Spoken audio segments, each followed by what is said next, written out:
नमस्कार, आप सभी का स्वागत है भारत 24 पर। मैं हूं आपके साथ पूर्णिमा मिश्रा। शाम के 6 बज चुके हैं और वक्त है दहाड़ का। महाराष्ट्र में हिंदी को लेकर जारी विवाद के बीच उद्धव ठाकरे और राज ठाकरे एक मंच पर नजर आए। जो ठाकरे ब्रदर्स वाला साहब ठाकरे की विरासत की दावेदारी पर बट गए थे, वो मराठी अस्मिता के बहाने एक हो गए। इस मौके पर राज ठाकरे ने दावा किया कि जो बाला साहेब ठाकरे नहीं कर पाए, वो देवेंद्र फडणवीस ने कर दिखाया है। यानी कि दो भाइयों को सियासत के एक मंच पर फिर से लाकर खड़ा कर दिया है। सवाल यह है कि कहीं भाषा विवाद बहाना तो नहीं है, क्योंकि सियासी जमीन बचाना जरूरी है। एमएनएस और शिवसेना उद्धव गुट की सियासत तो भाषा के नाम पर ही टिकी थी, तो क्या महाराष्ट्र में बाला साहेब की सियासी विरासत के बंटवारे ने राज उद्धव गुट की पकड़ को कमजोर कर दिया? अगर ऐसा नहीं है तो फिर भाषा के नाम पर गुंडागर्दी करने की जरूरत क्यों पड़ी? जिसको मराठी बोलना या सीखनी होगी वो बोलेगा, सीखेगा। जिसको हिंदी बोलनी या सीखनी होगी वो भी ऐसा ही करेगा। तो फिर जो लोग कहते हैं कि हिंदी थोपी नहीं जा सकती, वो लोग मराठी थोपने की कोशिश आखिर क्यों करते हैं? आज इसी मुद्दे पर दहाड़ में करेंगे चर्चा, लेकिन उससे पहले हो रही बयानबाजी सुन लीजिए। हे यांचं सध्या जे काय चालू आहे, म्हणजे आधी आपल्याला सुद्धा वाटलं होतं, कारण तेव्हा काश्मीरमध्ये 370 कलम होतं, ते हटवण्यासाठी शिवसेनेने पाठिंबा दिला आणि तेव्हा यांनी घोषणा दिली होती, एक निशाण, एक प्रधान, एक विधान। बरोबर आहे, देश एक असला पाहिजे, संविधान एक असला पाहिजे, निशाण सुद्धा एकच, तो आपला तिरंगा असला पाहिजे। भाजपचं भांडी पुसायचं फडकं असतं कामा नये। ते फडकं म्हणजे आमचा राष्ट्रध्वज नाहीये।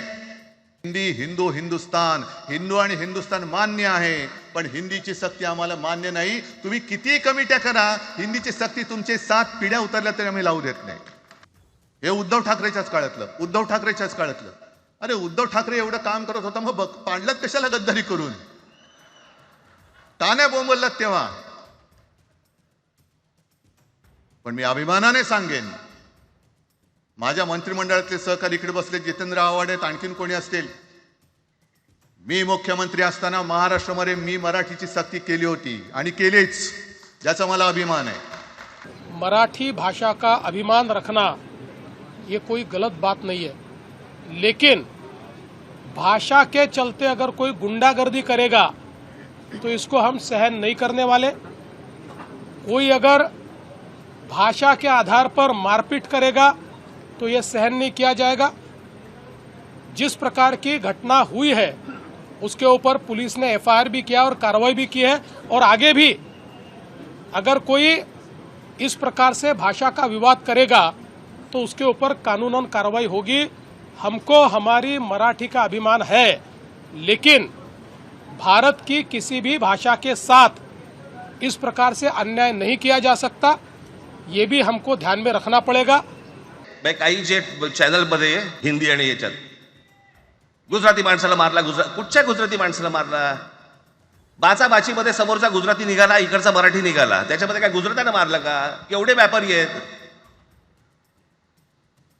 अजून तर काहीच केलेलं नाही। त्यांना मराठी आली पाहिजे याच्याबद्दल वाद नाही। विनाकारण उठसूट काय मारामारी करायची गरज नाही आणि मारायची गरज नाही, पण जर जास्ती नाटकं केली तर कानाखाली आवाज काढलाच पाहिजे तुम्ही। आइए जल्दी से सवालों का जिक्र करते हैं। आज पहला सवाल जिसके इर्द गिर्द रहेगी चर्चा, सियासी जज्बात, हिंदी पर आघात, भाषा की लड़ाई, राज उद्धव भाई भाई, मराठी के नाम पर ठाकरे ब्रदर्स काम पर। भाषा को भाषा से लड़ाएंगे तभी वोट पाएंगे। भाषा के नाम पर विवाद आखिर कब तक?